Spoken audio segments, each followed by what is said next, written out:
चलिए, आज का टॉपिक है वर्ब।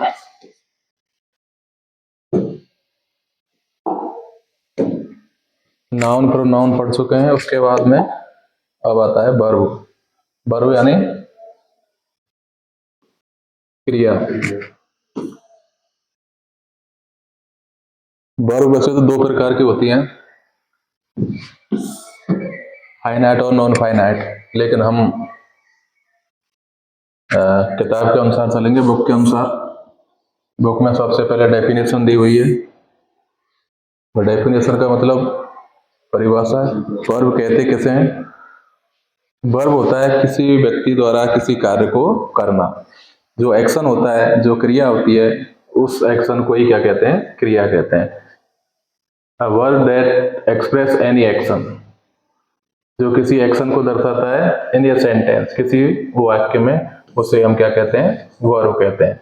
यानी वह शब्द जो किसी वाक्य में किसी एक्शन को डिनोट करता है, एक्शन को बताता है, उसे हम वर्ब कहते हैं, क्रिया कहते हैं। अब क्रिया के बाद में इसके उदाहरणों के द्वारा समझाया हुआ है। जैसे I am eating an ice cream, तो इसमें जो एक्शन हो रहा है वो हो रहा है खाने का। कौन सा कार्य हो रहा है? खाने का एक्शन हो रहा है। एक्शन मतलब कार्य।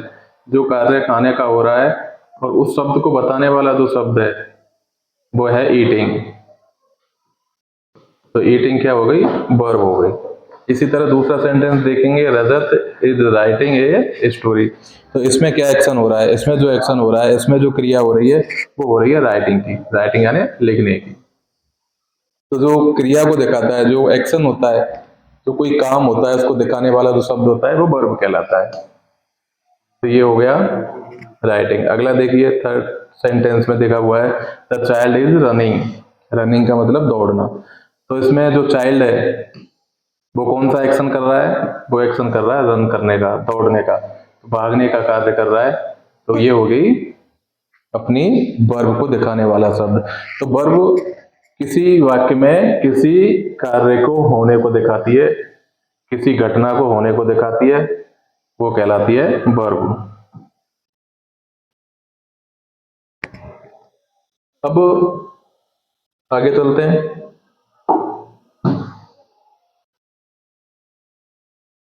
कुछ वर्ब ऐसी होती हैं जो किसी एक्शन को नहीं दिखाती, बल्कि क्या करती हैं? वो टेंस को डिनोट करती हैं। जैसे समझने जानेंगे, some verbs are do not show action.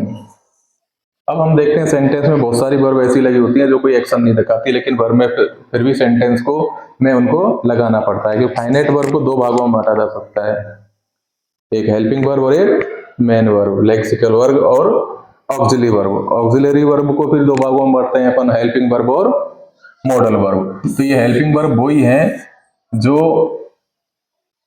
किसी लेक्सिकल वर्ब की हेल्प करने के लिए, उसके टेंस डिनोट करने के लिए आते हैं। तो some verb do not show action, कुछ वर्ब ऐसी होती हैं जो एक्शन को नहीं दिखाती हैं, जो किसी कार्य को होने को नहीं बताती हैं, but help the main verb, लेकिन मुख्य क्रिया की मदद करती हैं, डिस्क्राइब द एक्शन। मुख्य क्रिया को ये बताने में मदद करती हैं कि वो एक्शन, वो मुख्य क्रिया जो हुई, जो मेन एक्शन जो हुआ, वो कब हुआ, कैसे हुआ, उसके बारे में अधिक जानकारी देती हैं। उनको अपन हेल्पिंग वर्ब कहते हैं। तो बहुत सारी क्रिया ऐसी होती हैं जो वाक्य में डायरेक्ट एक्शन को दिखाती हैं, तो वो तो कहलाती हैं हेल्पिंग, मुख्य क्रिया, मेन वर्ब। और बहुत सी वर्ब्स ऐसी होती हैं जो एक्शन को नहीं दिखाती हैं, उनके द्वारा एक्शन का प्रदर्शन नहीं होता है, लेकिन वो जो एक्शन को दिखाने वाली वर्ब होती हैं, उनके लिए हेल्प करने के लिए प्रयोग की जाती हैं, उनको हेल्पिंग वर्ब कहते हैं। जैसे कि उदाहरण से समझें, is, are, am, was, were, has, have, do, does, did, will, shall, etc. ये जो सारी वर्ब हैं, ये क्या है? हेल्पिंग वर्ब के रूप में काम आती है। हेल्पिंग वर्ब के रूप में अपन वर्ब को दो हिसाब से बांट सकते हैं। तो एक तो होती है ऑक्सिलरी, जिनमें is am are, was were और हैज हैव, डू डज और डिड, ये टोटल कितनी हो गई 11।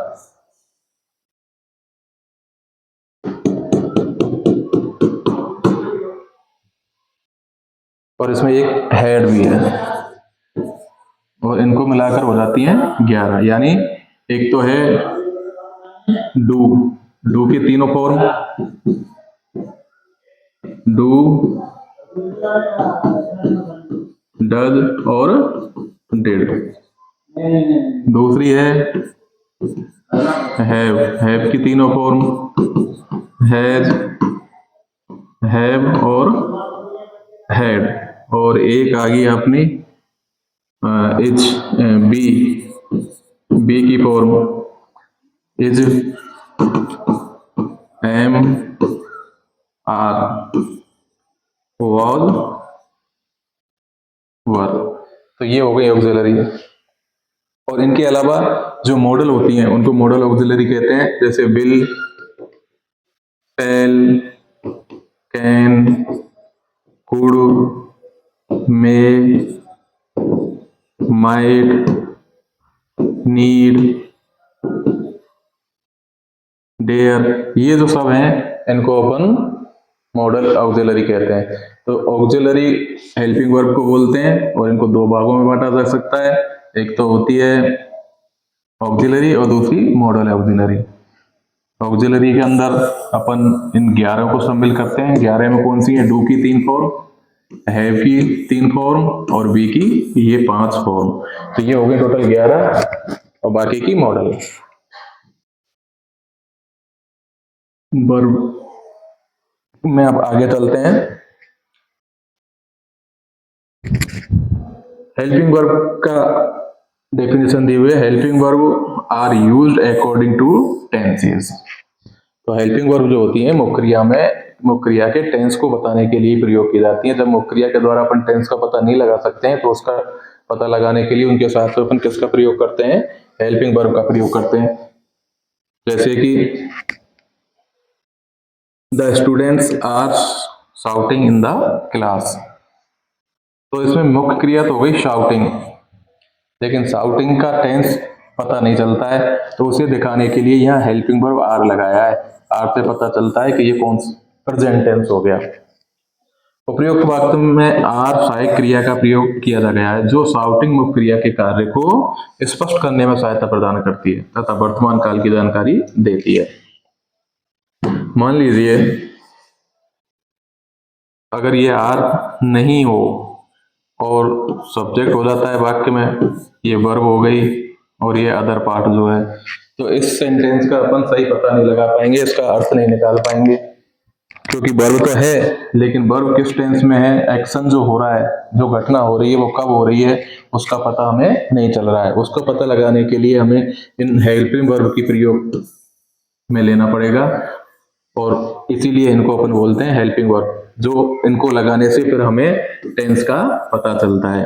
तो अब इसमें यहाँ पर आर लगाने से पता चलता है, आर किसकी फॉर्म थी? बी की, बी की इज, एम और आर, वाज, वर। तो एज एम आर जो थी ये प्रेजेंट टेंस के लिए आती है और वाज वर पास्ट टेंस के लिए। तो आर आया तो इसका मतलब ये बी की प्रेजेंट टेंस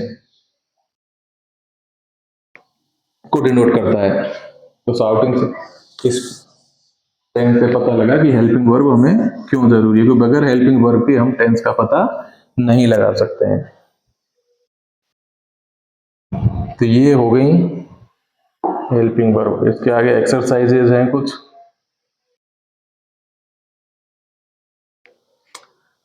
इसमें पूछा गया है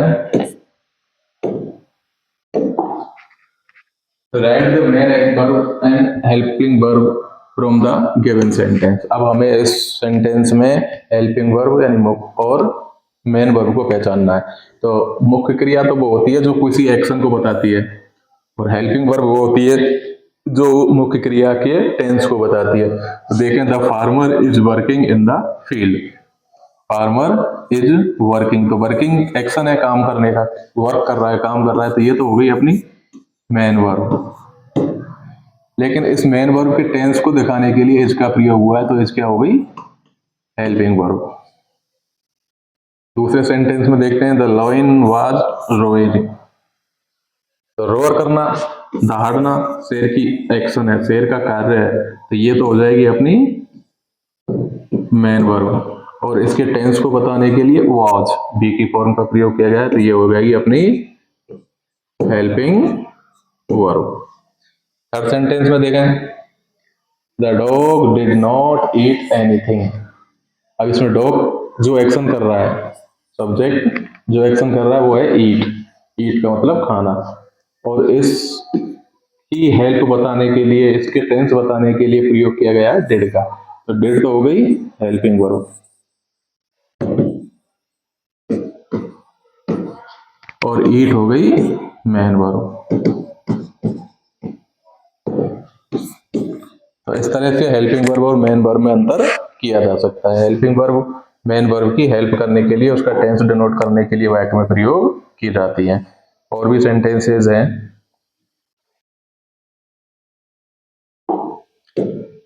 इसमें भी अपन एक्सरसाइज कर ही लेते हैं। द पुलिस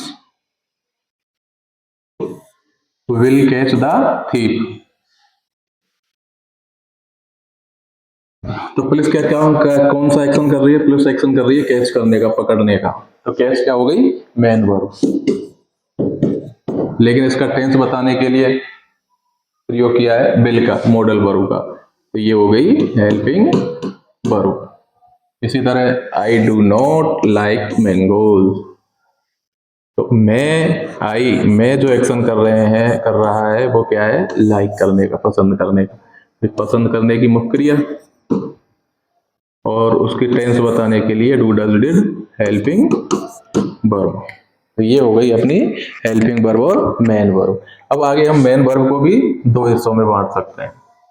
अब यहां से इंपॉर्टेंट चीज शुरू होती है, यहां से भी हम ध्यान देंगे। मेन वर्ब को दो भागों में बांट सकते हैं, एक ट्रांजिटिव वर्ब और दूसरी इंट्रांजिटिव। ट्रांजिटिव और इंट्रांजिटिव को हिंदी में सकर्मक और अकर्मक। यानी ट्रांजिटिव वर्ब होती है जिसके लिए हमें कर्म की आवश्यकता पड़ती है, जिसके लिए ऑब्जेक्ट की आवश्यकता पड़ती है। और इंट्रांजिटिव वर्ब होती है जिसमें हमें ऑब्जेक्ट की कोई आवश्यकता नहीं होती। ट्रांजिटिव वर्ब के लिए सेंटेंस का अर्थ निकालने के लिए, सेंटेंस का पूरा वाक्य का पता अर्थ तब निकलेगा वो जब उसमें ऑब्जेक्ट लगा हुआ हो। लेकिन इंट्रांजिटिव वर्ब में हमें ऑब्जेक्ट की जरूरत नहीं होती, फिर भी हमें सेंटेंस का पूरा पता चल जाता है, उसका वाक्य का अर्थ पता लग जाता है। तो मेन वर्ब को दो भागों में बांटा है, ट्रांजिटिव और इंट्रांजिटिव। तो पहले पढ़ते हैं हम ट्रांजिटिव।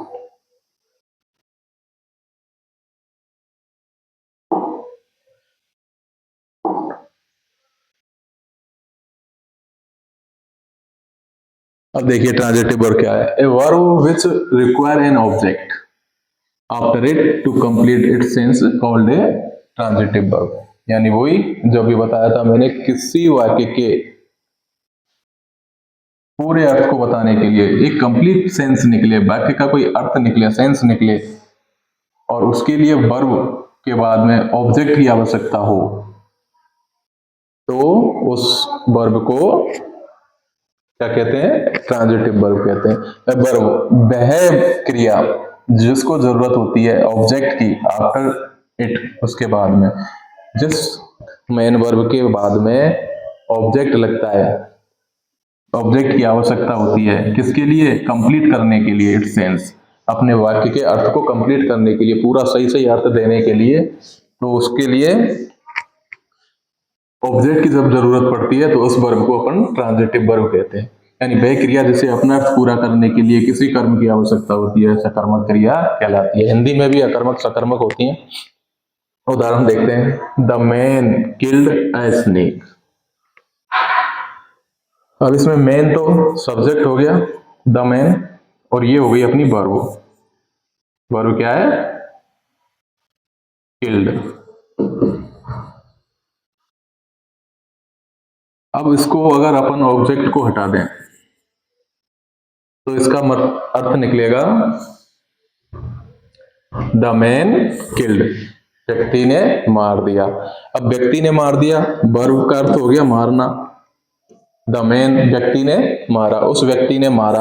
अब किसको मारा, कब मारा, क्यों मारा, इसका हमें इस वाक्य में पूरा सेंस नहीं निकल रहा है, मतलब कंप्लीट सेंस, पूरा अर्थ इस वाक्य का नहीं निकल रहा है। अब इस वाक्य का अर्थ निकालने के लिए हमें इस मुख्य क्रिया के लिए ऑब्जेक्ट की आवश्यकता होती है।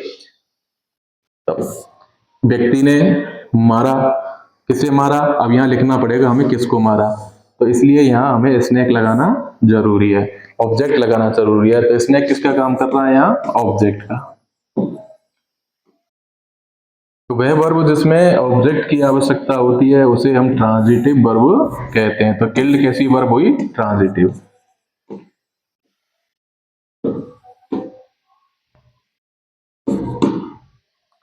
उपयुक्त वाक्य में स्नेक कर्म के बिना किल्ड अपना स्पष्ट अर्थ नहीं कर सकती है, अतः किल्ड एक सकर्मक क्रिया है, यानी किल्ड कैसी है, ट्रांजिटिव वर्ब है। क्योंकि किल्ड के बाद में ऑब्जेक्ट का होगा तभी हमें पता लगेगा व्यक्ति ने किसको मारा है। आगे देखते हैं दूसरा उदाहरण, the girl open the window. अगर इसमें से विंडो को हटा दें तो ये रह गया सब्जेक्ट और ये रह गई वर्ब, ऑब्जेक्ट नहीं लगाएं तो इसका अर्थ होगा लड़की ने खोला। अब इस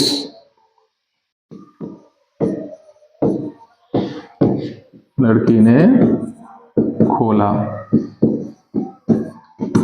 अब इस वाक्य का कोई अर्थ नहीं निकलता है। क्या खोला, इसको बताने के लिए वर्ब के साथ में हमें उसका ऑब्जेक्ट जोड़ना पड़ेगा, और ऑब्जेक्ट क्या जोड़ा है इसमें, विंडो। लड़की ने विंडो खोली, खिड़की खोली। तो ऑब्जेक्ट का होना जरूरी जिस वर्ब के लिए होता है, जिन वर्ब्स के लिए ऑब्जेक्ट का होना जरूरी होता है वो सकर्मक या ट्रांजिटिव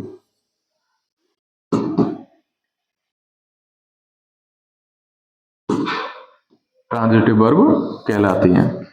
उपयुक्त वाक्य में विंडो कर्म के बिना ओपन क्रिया अपना स्पष्ट अर्थ नहीं दिखा सकती है, अतः ओपन एक सकर्मक क्रिया है।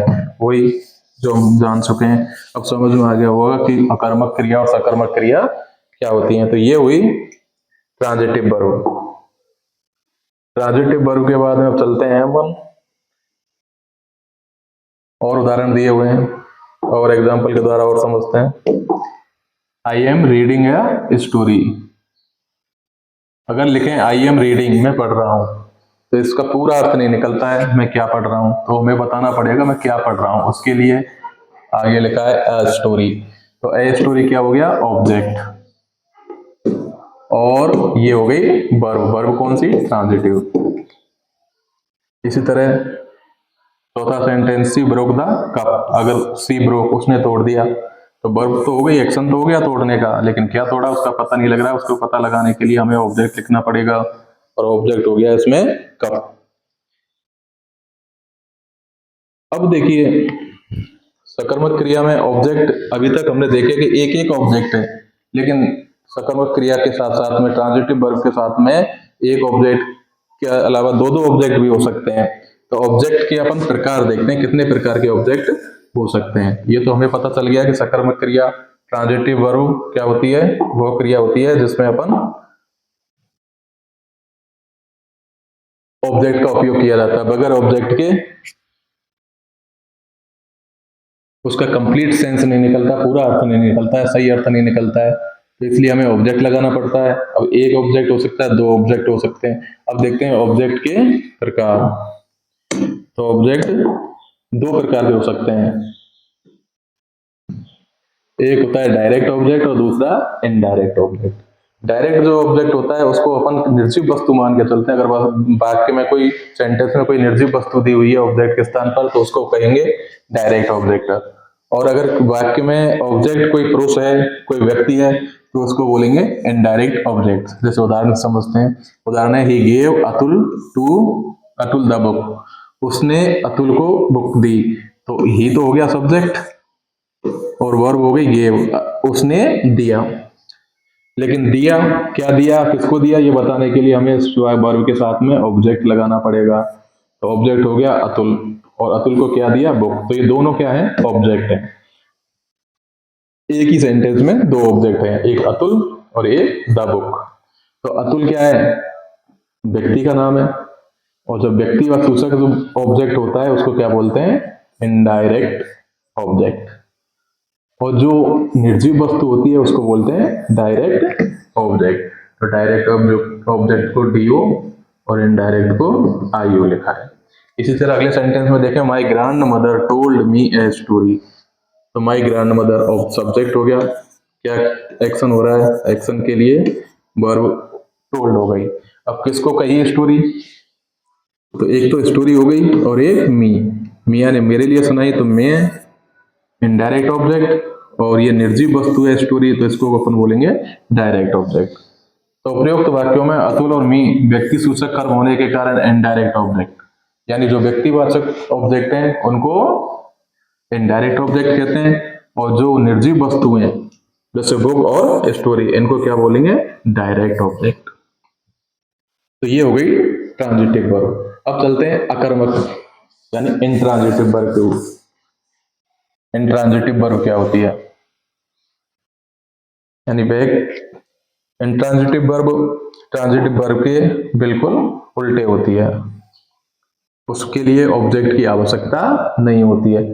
इंट्रांजिटिव वर्ब अपना अर्थ पूरा कंप्लीट सेंस बगैर ऑब्जेक्ट के ही अपना कंप्लीट सेंस देती है।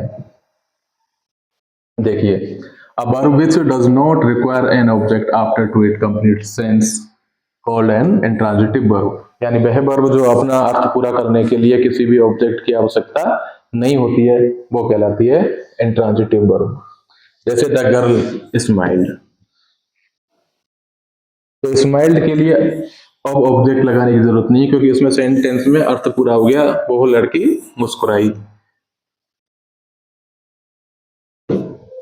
उपयुक्त वाक्य में स्माइल क्रिया के बाद किसी कर्म का प्रयोग नहीं किया गया, फिर भी यह क्रिया अपना पूरा अर्थ स्पष्ट कर रही है। स्माइल क्या है, एक अकर्मक यानी इंट्रांजिटिव वर्ब है। स्माइल, स्माइल से पता पूरा वाक्य का पूरा अर्थ निकल रहा है, द गर्ल स्माइल, लड़की मुस्कुराई। अब इसमें ऑब्जेक्ट की जरूरत नहीं है, आवश्यकता ही नहीं है, तो इसलिए ये कंप्लीट अर्थ दे रही है। तो यहाँ स्माइल हो गई अपनी अकर्मक यानी intransitive verb.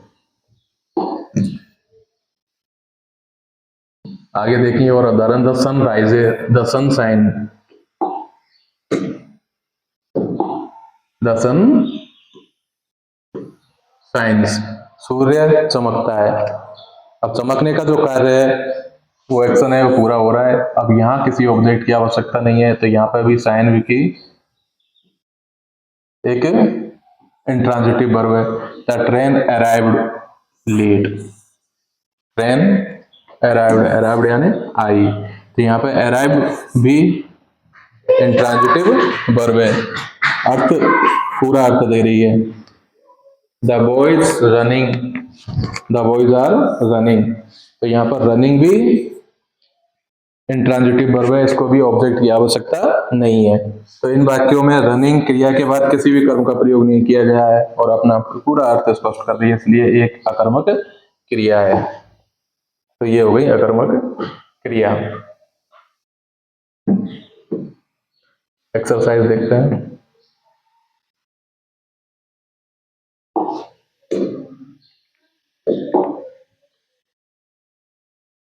Write the object of the transitive verb in the following sentence. इन वाक्यों में हमें ऑब्जेक्ट लिखना है। The boys climbed, climbed up, किस पे चढ़े, द ट्री, तो ये क्या हो गया, ऑब्जेक्ट। और ऑब्जेक्ट में भी निर्जीव वस्तु है, तो इसको बोलेंगे direct object.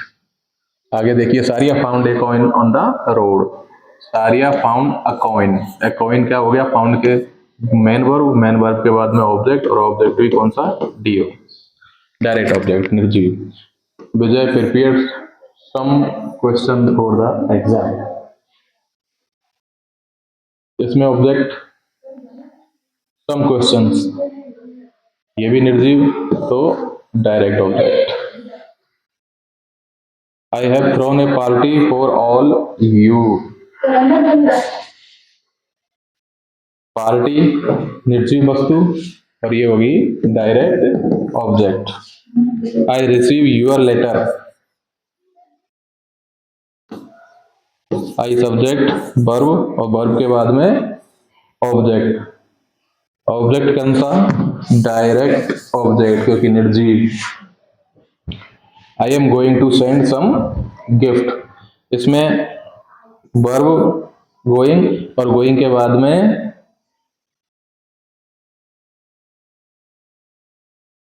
Gift, some gift, ये ऑब्जेक्ट कौन सा? Direct object. तो ये सकर्मक और अकर्मक यानी ट्रांजिटिव और इंट्रांजिटिव वर्ब के कुछ रूप आज हमने पढ़े। इसके आगे कल। Thank you.